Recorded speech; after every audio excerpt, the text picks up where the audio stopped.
दोस्तों स्टडी 91 के online platform में आप सभी का बहुत बहुत स्वागत है। दोस्तों आज आप सभी के समक्ष फिजिक्स यानी भौतिक विज्ञान में अपने अगले लेक्चर को लेकर हाजिर हूं और आज हमारा 460 नंबर का लेक्चर है। 460 केवल फिजिक्स का नहीं है, अभी तक पूरे 6 विषय मैं आपको पढ़ा चुका हूं, जिसमें प्राचीन भारत का इतिहास, मध्यकालीन भारत का इतिहास, आधुनिक भारत का इतिहास, पूरी हिस्ट्री मैंने पढ़ा दिया, पूरा संविधान पढ़ा दिया, पूरा भूगोल पढ़ा दिया, जिसमें विश्व का भूगोल और भारत का भूगोल दोनों पढ़ा दिया। इस प्रकार कुल 6 विषय मैं आपको डिटेल में पढ़ा चुका हूं और 7वें विषय के रूप में अब हम फिजिक्स की क्लास लेना शुरू कर चुके हैं। ठीक है, और आज फिजिक्स का भी दोस्तों हमारा 5वां लेक्चर है। ठीक है, तो इसके पहले 4 लेक्चर दिए जा चुके हैं, आज हमारा भौतिक विज्ञान का दोस्तों ये हमारा 5वां लेक्चर है। तो जिन बच्चों ने पीछे का लेक्चर नहीं देखा है, देखिए एक बार देखिए, जब आप सीक्वेंस में पढ़ते हैं तो बड़ा सिस्टमेटिक तरीके से चीज़ें याद होती है। ठीक है, और आज जो हम डिस्कस करने वाले हैं विभिन्न वैज्ञानिक उपकरणों के बारे में ध्यान देंगे। कई सारे उपकरण यहाँ भरे पड़े हैं, इनका क्या यूज है, किस चीज में काम में लिया जाता है, ये सारे सवालों का जवाब आज अपनी क्लास में मैं दूंगा। ठीक है, और आज की क्लास अगर आप देखते हैं तो पूरे 13,800 सवाल तैयार हो जाएंगे। कितना? 13,800 सवाल। मायने रखता है भाई, 460 लेक्चर है तो इतना सवाल तो हो ही जाएगा। ठीक है, तो चलिए आगे बढ़ते हैं। ध्यान देंगे, यदि आपको मेरे ऊपर भरोसा है, स्टडी 91 पर भरोसा है, तो एक मौका दोस्तों दीजिए और हमारे साथ पेड कोर्स ज्वाइन करके देखिए। अभी तो आप फ्री पढ़ रहे हैं ना, फ्री पढ़ के आपको ऐसा लग रहा है कि कितनी अच्छी क्लास है, कितना बढ़िया क्लास है, काश आप पहले मिल गए होते। अरे हम यहीं पे हैं। ठीक है, अभी आपकी तैयारी बची हुई है, आप आइए, एक मौका दीजिए हमारे पेड कोर्स में, फिर आप दोस्तों देखिएगा क्या क्वालिटी है। ठीक है, तो चलिए शुरू करते हैं दोस्तों आज के सवालों को। ध्यान देंगे, आज हमारा 460 नंबर का लेक्चर है और आज की क्लास अगर आप देखते हैं तो 13,800 सवाल तैयार होंगे।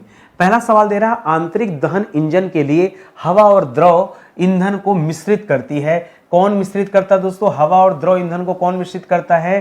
तो कार्ब्यूरेटर मिश्रित करता है। कौन? याद रखिएगा, कार्ब्यूरेटर। ठीक है, कार्ब्यूरेटर जानते हैं ना, गाड़ियों में कार्ब्यूरेटर लगा होता है। ठीक है, ये क्या करता है? ये आंतरिक दहन इंजन से संबंधित है, जो हवा और द्रव को क्या करता है? मिक्स करता है। ये आप याद रखेंगे, बहुत आसान सा, लेकिन परीक्षा में बहुत ही पूछा जाता है, तो इस तरह का सवाल है। अगला सवाल कह रहा है, मनुष्य के हृदय की गति का दोस्तों मापन कैसे किया जाता है? अच्छा मुझे एक बात बताइए, मनुष्य के हृदय जो है दोस्तों, इसकी आवाज कैसी होती है? तो बच्चा कहता है धक धक। ठीक है, धक धक। दोस्तों कभी गलती से धक धक मत कहिएगा, क्यों? क्योंकि इसकी आवाज ना धक धक होती ही नहीं है। फिर कैसी होती है सर?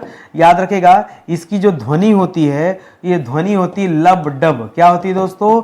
लब डब। ठीक है, लब डब परीक्षा में आता है कि बताइए, ये जो ध्वनि है ना, ये ध्वनि उस आवाज को हम क्या बुलाते हैं? क्या धक धक बुलाते हैं? नहीं, उसको हम लबडब बुलाते हैं। क्या बुलाते हैं? लबडब बुलाते हैं। इसको याद रखेंगे। ठीक है, और ये जिसकी बात कर रहे हैं, मनुष्य की हृदय गति का मापन यंत्र, तो इसको कार्डियोग्राफ कहा जाता है। क्या कहा जाता है? इसको कार्डियोग्राम कहिए। कार्डियोग्राफ दोस्तों वो तो जिस पे छप के निकल रहा प्रिंट वाला हो जाएगा, कार्डियोग्राम हो जाएगा, इसको आप याद रखेंगे। ठीक है, एक सवाल और, वो डॉक्टर जो अपने कान में ऐसे लगा के हमारी धड़कन को सुनते हैं, उसे क्या कहते हैं? ठीक है, जिससे धड़कन को सुना जाता है उसे स्टेथोस्कोप कहा जाता है। जो डॉक्टर लोग पहनते हैं ना, उसको स्टेथोस्कोप कहते हैं। तो लिखेगा दिल की धड़कन को मापने वाला यंत्र। क्या लिखेंगे?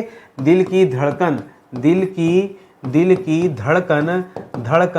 धड़कन सुनने वाला। ठीक है, मापना नहीं है, सुनने वाला यंत्र क्या कहलाता दोस्तों? इसको स्टेथोस्कोप कहते हैं। क्या कहते हैं? स्टेथोस्कोप कहते हैं।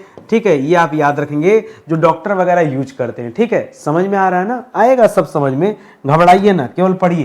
कह रहा ध्वनि की तीव्रता एवं स्पंदन आवृत्ति, दोनों चीजें पूछ रहा है। एक तो ध्वनि की तीव्रता की बात कर रहा है, दूसरी स्पंदन की बात कर रहा है। अच्छा, ध्वनि की तीव्र जो वॉइस होता है उसको तो डेसिबल में मापते हैं, लेकिन ये नहीं पूछा जा रहा है, उसको मापेंगे कैसे, ये आपसे पूछा जा रहा है। तो एक यंत्र है दोस्तों, उसका नाम है फोनोमीटर। क्या नाम है दोस्तों?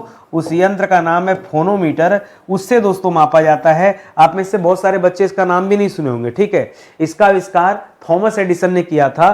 ठीक है, यह ध्वनि की तीव्रता जो इससे मापा जाता है, इसका आविष्कार दोस्तों किसने किया था?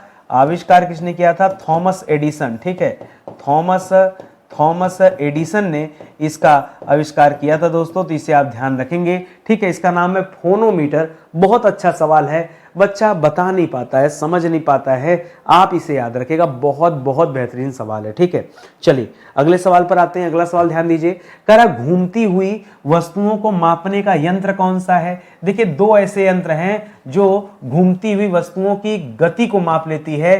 ठीक है, ऐसे में हमारे पास दो यंत्र हैं। ठीक है, कोई जरूरी तो है नहीं कि एक ही यंत्र हो, तो दो यंत्र दोस्तों, एक का नाम है गायरोस्कोप और एक का नाम है टैकियोमीटर। ठीक है, एक का नाम है गायरोस्कोप और एक का नाम है टैकियोमीटर। ठीक है, गायरोस्कोप और टैकियोमीटर। मैं दोनों क्यों बता रहा हूं, इसलिए कि मुझे भी नहीं पता कि परीक्षा में आपसे जो है टैकियोमीटर क्या टैकोमीटर बोला जाता है, टैकियो नहीं। ठीक है, टैकोमीटर लिख लीजिए। ठीक है, टैकोमीटर। ठीक है, टैकोमीटर, टैकियोमीटर भी लिख लीजिए। ठीक है, क्या पता परीक्षा में टैकोमीटर दे टैकियोमीटर दे, बात एक ही है। ठीक है, ये मैं आपको दो दो क्यों बता रहा हूं, इसलिए क्योंकि मुझे भी नहीं पता कि परीक्षा में कौन सा वाला पूछेगा। ये घूमती हुई डिस्क को मापने का काम आता है, कौन कौन सा, गायरोस्कोप भी और टैकोमीटर भी। इस वजह से दोनों को आपको याद रखना चाहिए, अच्छे से समझ लीजिए। ठीक है, अगला सवाल देखिए, करा हृदय एवं फेफड़ों की गति स्पंदन को ग्राफ पर दर्शाने वाला उपकरण दोस्तों क्या कहलाता है। जो हृदय और फेफड़ों की गति स्पंदन को दोस्तों दर्शाता है उसकी बात कर रहा है। इसको बोलते हैं, एक उपकरण है, उसको बोलते हैं काइमोग्राफ। एक उपकरण है, उस उपकरण का नाम क्या है दोस्तों, उस उपकरण का नाम है काइमोग्राफ। ठीक है, ये अभी नया नया उपकरण आया है। और एक चीज और, जब कभी हॉस्पिटल में जाएं और किसी के फेफड़े की जांच वगैरह होती है ना, तो एक और यंत्र होता है स्पाइरोमीटर, उसका भी नाम याद रखेगा। एक और यंत्र है स्पाइरोमीटर। ठीक है, स्पाइरोमीटर। ठीक है, तो ये क्या करता है दोस्तों, ये स्पेशली फेफड़े की जांच करता है। ठीक है, यह फेफड़े की जांच करता है स्पाइरोमीटर। ठीक है, तो इसको भी याद रखेंगे। तो स्पाइरोमीटर अलग है, और जो अभी यहाँ हृदय और फेफड़ा दोनों को एक साथ दिखाता है, तो उस यंत्र का नाम है काइमोग्राफ। ठीक है, बड़े बड़े हॉस्पिटल में जब कोई आईसीयू वगैरह में एडमिट होता है तो लगातार हृदय और फेफड़े पर नजर रखने के लिए इस तरह के यंत्रों का प्रयोग किया जाता है। इसका नाम है काइमोग्राफ। क्या नाम है, काइमोग्राफ नाम है, ध्यान देंगे। कह सौर विकिरण मापक यंत्र, जिससे सौर विकिरण मापा जाता है, चाहे आप इसे सौर विकिरण लिखे, चाहे आप इसे लिखिए उच्च ताप। ठीक है, उच्च ताप। ठीक है, तो अगर उच्च ताप दिखता तो हम इसे पाइरोमीटर बोल देते, और यहां सौर विकिरण की बात कर रहा है तो यहां हम पाइरोहीलियोमीटर कर दे रहे हैं। ठीक है, पाइरोहीलियोमीटर। ठीक है, पाइरोहीलियोमीटर। ठीक है, यहां पे दोनों आपका जवाब हो सकता है, पायरोमीटर भी हो सकता है और पाइरोहीलियोमीटर भी हो सकता है, तो दोनों को आप एक साथ याद कर लीजिए, ज्यादा सही है। ठीक है, एक और यंत्र लिख लीजिए दोस्तों, एक और यंत्र है एक्टिनोमीटर। ठीक है, इसको भी याद रखेगा, एक्टिनोमीटर। इससे भी दोस्तों सौर विकिरण को मापा जाता है। ठीक है, इससे एक्टिनोमीटर जो यंत्र है, इससे भी दोस्तों क्या किया जाता है, सौर विकिरण को मापा जाता है, तो इसको भी याद रखेगा। क्या पता, अच्छा ये जो एक्टिनोमीटर ना, ये खास करके सौर विकिरण की तीव्रता को मापता है। क्या मापता है, सौर विकिरण की तीव्रता को मापता है। और ये दोस्तों क्या, ये जो दोनों उपकरण मैंने बताया, ये ताप को मापता है। ठीक है, यही अंतर है, दोनों अलग अलग तरीके से है, एक तीव्रता को एक ताप को मापेगा। तो एक्टिनोमीटर भी याद रखेगा, पाइरोमीटर भी याद रखेगा और पाइरोहीलियोमीटर भी आप याद रखेंगे। ठीक है, तो इस तरह से दोस्तों ये दो तीन यंत्र हैं। आप देखिएगा एग्जाम में क्या दे रहा है, कैसे दे रहा है, जैसा ऑप्शन हो उसी अनुसार दोस्तों आप अपना व्यवहार कीजिएगा, ये ध्यान में रखेंगे। ठीक है, कह रहा वाष्पीकरण मापक यंत्र कौन सा है। ठीक है, तो कई बार बच्चा कहता वाष्पीकरण का मापक यंत्र का नाम ही है वाष्पोत्सर्जन का यंत्र, या फिर उसे हम क्या कहते हैं, वाष्पीकरण मापी कहते हैं। ठीक है, लेकिन इतने से काम नहीं चलेगा, इतना आसान सवाल तो मैं पूछ नहीं रहा हूं। ठीक है, कि आप इसे कह दीजिए वाष्पीकरण मापी। ठीक है, वाष्पीकरण मापी, ये तो ठीक है। इसके अच्छा, वाष्पीकरण मतलब क्या होता है, वाष्पोत्सर्जन। ठीक है, इवेपोरेशन, यानी दोस्तों क्या होता है, ये तो समझ ही रहे होंगे। ठीक है दोस्तों, जल का भाप में यानी द्रव का गैस में बदल जाना क्या कहलाता है, वाष्पीकरण कहलाता है। सीधे सीधे एक लाइन में बताऊं तो याद रखेगा, द्रव का गैस में बदल जाना, द्रव का गैस में बदलना ही क्या कहलाता दोस्तों, वाष्पीकरण कहलाता। अगर एकदम आसान भाषा में आपको समझाऊं थी, लेकिन यंत्र का नाम क्या है, वाष्पीकरण मापी, सही है। लेकिन एक और यंत्र है दोस्तों, इसे हम बोलते हैं एटमोमीटर। क्या बोलते हैं, एटमोमीटर, क्या बोलते हैं? एटमोमीटर, ठीक है, क्या बोलते हैं? एटमोमीटर बोलते हैं। ये शायद आपने ना सुना हो तो आज सुन लीजिए अपनी क्लास में, ठीक है। एटमोमीटर बोलते हैं, इसे वाष्पीकरण की दर को मापा जाता है, इसे भी ध्यान देंगे। करा उष्मा या विद्युत चुंबकीय विकिरण, ठीक है, ये किससे मापा जाता है? ठीक है, विद्युत चुंबकीय विकिरण को मापने वाला यंत्र दोस्तों कौन सा है? तो बड़ा आसान सा, जितना कठिन नाम है उतना प्यारा नाम है दोस्तों, बोलोमीटर। इससे किसे मापते हैं? इसे मापा जाता है बोलोमीटर से, ठीक है, इसका नाम ही है बोलोमीटर। विद्युत चुंबकीय विकिरण को मापने वाला यंत्र का नाम क्या है? बोलोमीटर नाम है, बड़ा प्यारा सा नाम है, ध्यान रखेंगे, ठीक है। करा अति निम्न ताप, देखिए अगर यही दोस्तों उच्च ताप लिख देता, यही लिख देता अगर उच्च ताप मापक यंत्र, तो आप जाने दोस्तों तब इसे हम कहते हैं पायरोमीटर से मापा जाएगा, ठीक है। लेकिन इस बार उच्च ताप ना कह के क्या दे रहा है? निम्न ताप की बात कर रहा है, ठीक है। अति निम्न ताप यानी बहुत नीचे वाला। तो ये एक इंजन आपने पढ़ा होगा, क्रायोजेनिक इंजन, ठीक है, ये वही करता है। तो क्रायोजेनिक इंजन में ही क्रायोमीटर लगा होता है, तो यहां क्रायोमीटर याद रखेंगे, ठीक है। क्रायोमीटर ये अति निम्न ताप को मापने वाला एक थर्मामीटर होता है या एक यंत्र होता है, ये आप याद रखेंगे। तो कहां उच्च ताप दे रहा है, कहां निम्न ताप दे रहा है, ये सारी बातें आप अपने दिमाग में रखेंगे और परीक्षा में सोच समझ के जवाब दीजिएगा। करा बल या बल आघूर्ण या शक्ति का मापक यंत्र, या सीधे सीधे कहें कि इंजन द्वारा उत्पन्न शक्ति का मापक यंत्र क्या कहलाता है? इसे कहा जाता है डायनमोमीटर। क्या कहा जाता है? इसे कहा जाता है डायनमोमीटर। क्या कहते हैं दोस्तों? डायनमोमीटर कहा जाता है। इसी तरह से यांत्रिक ऊर्जा का विद्युत ऊर्जा में परिवर्तन कौन करता है? तो इसे हम कहते हैं डायनमो। क्या कहते हैं? चाहे डायनमो कहते हैं, चाहे हम इसे जनरेटर कहते हैं। क्या कहते हैं? जो शादी विवाह में जनरेटर यूज होता है ना, ये क्या करता है? ये यांत्रिक ऊर्जा को विद्युत ऊर्जा में बदलता है। तो इसे आप याद रखेंगे, प्यारा सा सवाल ये भी है, ठीक है, बहुत बार परीक्षा में आया है। मस्तिष्क की विद्युतीय गतिविधि का मापन दोस्तों कौन करता है? बहुत ध्यान से सोच समझ के बताइएगा, ठीक है। मस्तिष्क की विद्युतीय गतिविधि का मापन, एक होता है ईसीजी, एक होता है ईईजी। तो जब आपके मस्तिष्क की बात करेगा ना, तो हमेशा याद रखेगा ईईजी याद रखेंगे, ठीक है। और जब कभी दोस्तों अगर हृदय की बात करेगा ना, हृदय की बात करेगा, तब आप ईसीजी याद रखेंगे, ठीक है, यही अंतर होता है, ठीक है। तो यहां पर मस्तिष्क की बात हो रहा है तो क्या कहेंगे? ईईजी कहेंगे। और ईईजी का फुल फॉर्म क्या होता है? इलेक्ट्रो, एक एक लिखिए, ई फॉर क्या हो जाता है? इलेक्ट्रो, ठीक है, इलेक्ट्रो एक हो गया। अब दूसरा जो ई होता है उसका मतलब होता है, ठीक है, ऐसे अलग अलग करके लिखे, इलेक्ट्रो हो गया, फिर उसके हो गया एनसेफेलोग्राफ, ठीक है, एनसेफेलोग्राफ, ठीक है, फेलोग्राफ, ठीक है, फेलोग्राफ याद रखेंगे, थोड़ा सा लंबा चौड़ा नाम है, ठीक है। तो ये इससे क्या किया जाता है? मस्तिष्क का मापन किया जाता है। आपके एग्जाम में इतना लंबा नहीं, ये ईईजी शब्द देगा तो आप ध्यान देंगे। ईसीजी और ईईजी में बच्चा बहुत कंफ्यूजन में रहता है। एक लाइन में याद रखेंगे, ईईजी का संबंध मस्तिष्क से है, जबकि ईसीजी का संबंध कार्डियोग्राफ हो जाता है, उसमें इलेक्ट्रोकार्डियोग्राफ बोला जाता है ईसीजी में, तो उसका संबंध दोस्तों हृदय से हो जाता है, उसको भी आप याद रखेंगे, ठीक है। चलिए और आगे आइए। करा वायुमंडल में जल के वाष्पीकरण, देखिए जल के वाष्पीकरण की बात कर रहा है, ठीक है। अभी मैंने पीछे ही दोस्तों आपको बताया था वाष्पीकरण मापी, ठीक है, वाष्पीकरण मापी, ये तो सबसे आसान वाला हो गया। और दूसरा मैंने दोस्तों क्या बताया था जिससे आप वाष्पीकरण को माप सकते हैं? तो दूसरा वाला मैंने बताया था एटमोमीटर। क्या बताया था? एटमोमीटर। लेकिन यहां मामला अलग है, यहां वायुमंडल में जल के वाष्पीकरण की दर को मापना है। एटमोमीटर कम क्षेत्रफल में मापता है, और ये वायुमंडल में जो मापने जा रहे हैं इसको बोलते हैं इवेपोरोमीटर, ठीक है। क्या बोलते हैं? इवेपोरोमीटर, ठीक है, इवेपोरोमीटर। ये आप ध्यान देंगे, ये वायुमंडल में जल के वाष्पीकरण को मापता है। वाष्पीकरण को इंग्लिश में कहते ही है इवेपोरेशन, ठीक है। तो इस वजह से आप नाम जोड़कर भी याद रख सकते हैं। शरीर के आंतरिक अंगों का निरीक्षण, देखिए कभी दोस्तों अगर जो है मान लीजिए किसी के पेट में पथरी वगैरह हो गया, फिर पेट के अंदर का कुछ जांच करना होता है, तो हम कहते हैं डॉक्टर अब इंडोस्कोपी करने के लिए बोल रहे हैं। क्या?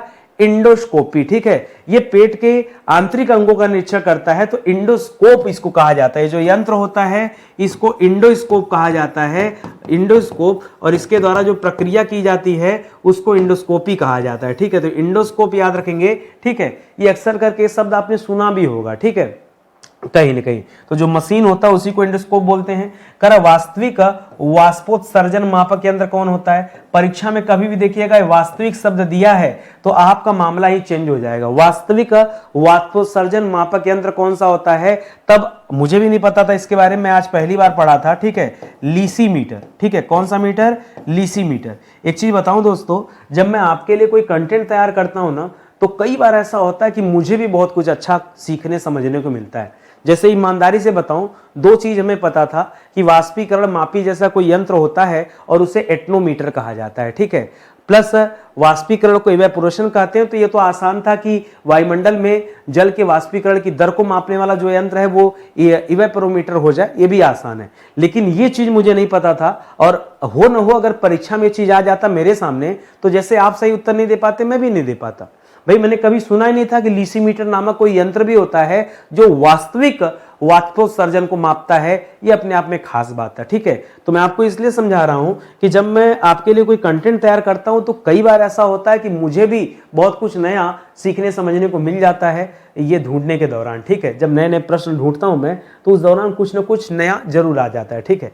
और एक चीज और बताना चाहूंगा, हम लोग जो 6 विषय कंप्लीट किए हैं, अब हम 7वें विषय पर हैं। अगर आपको क्लास अच्छा लग रहा हो या कंटेंट ठीक ठाक लग रहा हो, आपको लग रहा हो कि नहीं सर की क्लास देखनी चाहिए, इनकी क्लास देखने से फायदा मिलता है। देखिए, सवाल तो ऐसे ही आते हैं परीक्षा में, आप मानो या ना मानो, जब आप पेपर देंगे या कभी प्रीवियस ईयर पेपर हल करेंगे तो आपको लगेगा कि सवाल ऐसे ही आते हैं परीक्षा में। अब रही बात पढ़ने की, तो दोस्तों आइए पढ़िए। मैंने तो आपको 6 विषय कंप्लीट करा दिया।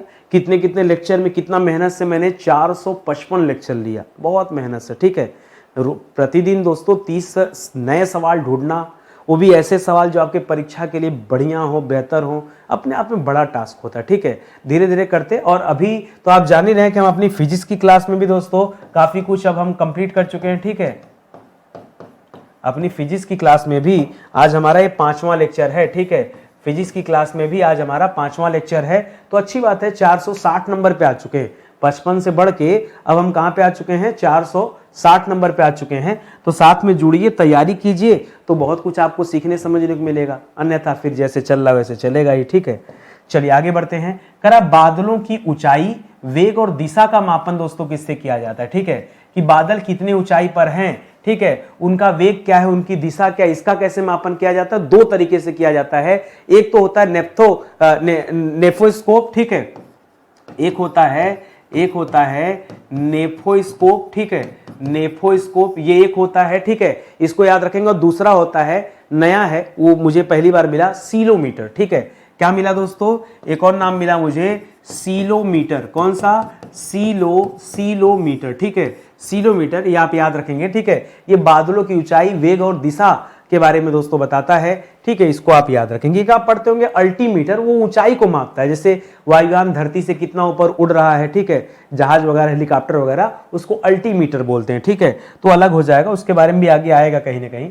करा है आइदर डायरेक्ट और अल्टरनेटिव इलेक्ट्रिक करंट, ठीक है, यानी विद्युत धारा का मापक यंत्र। देखिए 2 तरह का होता है, एक अल्टरनेटिव होता है, एक डायरेक्ट करंट होता है। तो जो अल्टरनेटिव करंट होता है उसी को हम विद्युत धारा कहते हैं, और जो वोल्टेज ऑफ डिफरेंस पोटेंशियल होता है, विभवांतर, है, तो अलग हो जाएगा। अच्छा, पूछा क्या है? करा अल्टरनेटिंग इलेक्ट्रिक करंट यानी विद्युत धारा का मापक यंत्र दोस्तों कौन सा है? अरे तो विद्युत धारा, आ से आ मीटर, ठीक है, क्या हो जाएगा? आ से आ मीटर या अमीटर, ठीक है, आ मीटर या अमीटर, ठीक है। ये विद्युत धारा वाले में याद रखेंगे, बहुत अच्छा सवाल है। इसी तरह से वोल्टेज आर पोटेंशियल डिफरेंस यानी जो विभवांतर होता है, इसको क्या बोलते हैं? तो ये तो आसानी है, इसको विभव मापी ही बुलाते हैं। क्या बुलाते हैं?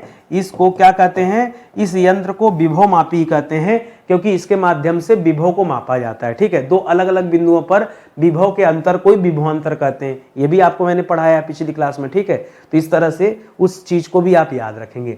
अगला सवाल, करा वायु के वेग का मापक यंत्र कौन सा है? इसके पहले बादलों का वेग आपने मापा था, अब दोस्तों वायु के वेग की बात हो रहा है, तो एनीमोमीटर आप याद रखेंगे। जी हाँ, वायु के वेग का मापन किससे होता है? एनीमोमीटर। किससे?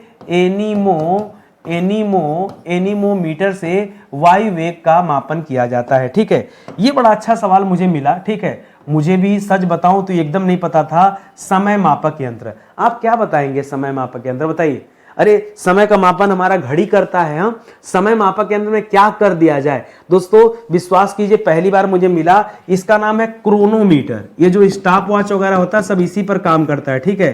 क्या बोलते हैं, क्रोनोमीटर। ये मोस्ट इंपॉर्टेंट है, ठीक है, मोस्ट इंपॉर्टेंट, ठीक है। ये कुछ मतलब ऐसे सवाल जो हम कभी सोचे नहीं थे वो चीजें मुझे ढूंढते समय मिल गया। अरे इसमें समझिए हम अपने मोबाइल वगैरह में स्टॉप वॉच लगाते हैं ना, स्टॉप वॉच, वो दोस्तों इसी टेक्निक पर काम करता है, बस इसी से आप जोड़ के समझिए। आगे कह रहा है क्षैतिज दूरियों, लंबवत उन्नयनों और दिशाओं का त्वरित माप दोस्तों कौन करता है, तो ये करता है टैकियोमीटर। कौन करता है दोस्तों, यह टैकियोमीटर का काम है। किसका काम है, टैकियोमीटर, ठीक है, टैकियोमीटर, ठीक है, इसको आप याद रखेंगे, ठीक है। पीछे दोस्तों एक जगह आप पढ़े थे जहां मैंने डिस्क के घूर्णन की बात किया था, ये दिखाता हूं, ठीक है, डिस्क के घूर्णन की बात किया था और वहां हमने टैकोमीटर बताया था, ठीक है, टैकोमीटर डिस्क का घूर्ण, टैकियो मत करिए, देखिए यही लग रहा था मुझे कि कुछ गड़बड़ मैं कर रहा हूं, ठीक है, तो टैकियोमीटर मत कीजिएगा। टैकोमीटर जो होता है ये डिस्क के घूर्णन की बात करता है, कोई घूमती हुई चीज के बारे में अगर दोस्तों उसकी गति को मापना है तो टैकोमीटर का यूज करते हैं। जबकि टैकोमीटर और टैकियोमीटर देखिए कितना अंतर है। टैकियोमीटर क्या करता है, ये क्षैतिज दूरी को भी मापता है, लंबवत उन्नयन को भी माप लेगा, दिशाओं का भी ज्ञान कर लेगा, त्वरित मापन कर लेगा। तो याद रखेंगे सापेक्षिक आर्द्रता, आर्द्रता का मापन किससे होता है दोस्तों, हाइग्रोमीटर, ध्यान दीजिएगा, हाइग्रोमीटर, ठीक है, हाइग्रोमीटर से सापेक्षिक आर्द्रता को मापा जाता है। इसी तरह अगला सवाल दे रहा दोस्तों, भार मापक यंत्र, भार किससे मापा जाता है, भार मापक यंत्र कहलाता है स्प्रिंग तुला। क्या कहलाता है, स्प्रिंग तुला जो है दोस्तों ये भार मापक यंत्र है, इसे भी याद रखेंगे। अरे सिलेंडर वगैरह नहीं उठाया जाता इसी से, स्प्रिंग तुला से, ठीक है, वेट करने के लिए, ध्यान दीजिएगा। करा वाहनों के पहियों द्वारा तय की गई दूरी, ठीक है, किसके द्वारा, वाहन का पहिया घूमता रहता है, अरे तभी तो स्पीड वाला स्पीडोमीटर चलता है, तो वाहनों के पहियों द्वारा तय की गई दूरी को हम किससे मापते हैं, तो इसको मापते हैं हम ओडोमीटर से, ठीक है। और जो गाड़ियों की स्पीड दिखाता है वो तो स्पीडोमीटर होता है। जो गाड़ियों की गति दिखाता, अगर वाहन की गति का मापन कह दे, पे क्या कह दे, वाहन की गति का मापन, वाहन की गति का मापन दे दे, तब हम क्या कह देंगे दोस्तों, तब हम कहेंगे स्पीडोमीटर। क्या कहेंगे, तब हम कहेंगे स्पीडोमीटर। यहां पहियों की बात कर रहा है तब आप क्या बताएंगे, ओडोमीटर कहिएगा। क्या बताएंगे, ओडोमीटर बताएंगे। इस तरह से दोस्तों ये हो जाएगा। कर विद्युत चुंबकीय तरंगों की आवृत्ति, जी हाँ बताइए, विद्युत चुंबकीय तरंगों की आवृत्ति का मापन दोस्तों ये किस हम जो है यंत्र से करें, बताइए। विद्युत चुंबकीय तरंगों का मापन, जितना कठिन उतना आसान है, याद रखेंगे, ओंडोमीटर। अच्छा पीछे तो ओडोमीटर ने पढ़ा ना, ये ओंडोमीटर है। क्या दोस्तों, ओंडो, ऐसे मत लिखिए, ऐसे लिखिए, ओंडोमीटर, ठीक है, थोड़ा सा अटपटा लग रहा होगा लेकिन यही जवाब है, ओंडोमीटर। ये विद्युत चुंबकीय तरंगों का मापन करता है। ध्वनि तीव्रता का मापन दोस्तों किससे किया जाता है, एक तो मैंने पीछे बताया था दोस्तों, ध्वनि तीव्रता के लिए यहां पे अलग लिखिएगा। यहां ध्वनि तीव्रता ये जिसकी बात कर रहा है इसको हम ऑडियोमीटर भी बोल सकते हैं। क्या बोल सकते हैं, ऑडियोमीटर, ठीक है, ऑडियोमीटर, ठीक है, इसको याद रखेंगे। इसी तरह से सोलर रेडिएशन का मापन किससे होता है दोस्तों, तो यहां मैंने आपको दो बताया था, एक पायरोमीटर बताया था, पायरोमीटर, और एक पायरोहीलियोमीटर बताया था। क्या बताया था, एक पायरोहीलियोमीटर बताया था, ठीक है, पायरोहीलियोमीटर, ठीक है, ये दो बताया था, ठीक है, जिससे सोलर रेडिएशन का मापन किया जाता है। इसको आप याद रखेंगे, ठीक है। पता नहीं एग्जाम में कौन सा वाला दे दे, क्या दे दे, तो उस हिसाब से सोच समझ के कीजिएगा।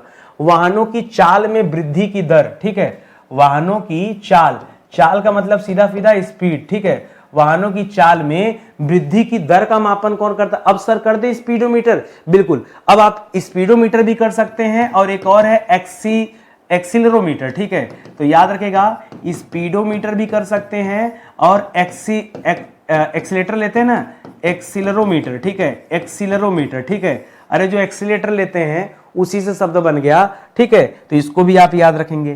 कर वायु एवं गैसों का भार, वायु एवं गैसों का वायु एवं गैसों का भार तथा घनत्व दोस्तों यह किससे मापा जाता है? बहुत अच्छा सवाल दिया है कि हवा और गैसों के भार को हम किससे मापते हैं? तो इसको मापते हैं एरोमीटर से। किससे मापते हैं? एरोमीटर। ठीक है। एक दोस्तों हवा की गति पता करने के लिए एनीमोमीटर मैंने बताया था। ठीक है, हवा की गति, ठीक है, वायु की गति, ठीक है, वायु की गति का अगर मापन करना हो तो इसके लिए कौन सा यंत्र है? उसके लिए यंत्र है एनीमोमीटर। कौन सा है? एनीमोमीटर यंत्र है, इसको भी आप ध्यान में रखेंगे। ठीक है। इसी तरह से और आगे आइए, कह रहा है कि विमानों की ऊंचाई, ठीक है, विमानों की ऊंचाई या कहीं भी ऊंचाई हो तो उसके लिए हम अल्टीमीटर यंत्र यूज करते हैं। कौन सा? एक यंत्र है उसका नाम है अल्टीमीटर। जी हाँ दोस्तों, इसका यूज किया जाता है, तो इसको भी आप ध्यान में रखेंगे। ठीक है। तो बड़ा आज आसान सवाल था, ज्यादा कठिन नहीं था। कभी कभी अब देखिए पर्पस तो 30 सवाल, कभी कभी समय ज्यादा भी लग जाता है, कभी कभी समय कम भी लग जाता है। तो जैसा रहे, आपको रोज पढ़ने से मतलब है। प्रतिदिन दोस्तों 30 सवाल पढ़िए हमारे साथ आकर के।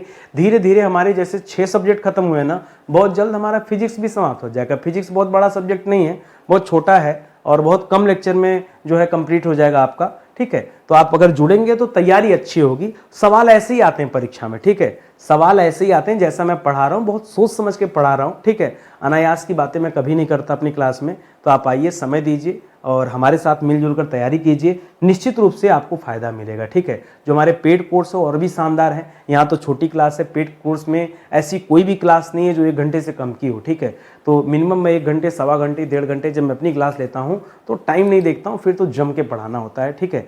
तो आप एक बार मौका दीजिए, जुड़िए हमारे साथ। कुछ क्वेरी अगर आपकी है तो हमारा हेल्पलाइन नंबर है, इस पर कॉल कीजिए, चाहे मैसेज कीजिए व्हाट्सएप पे, तो हमारी टीम कनेक्ट हो जाएगी आपसे और आपको हर संभव सहायता देगी। ठीक है। मिलते हैं अगले लेक्चर में, तब तक के लिए बहुत बहुत धन्यवाद आप सभी का। जय हिंद, जय Bharat. Thank you so much.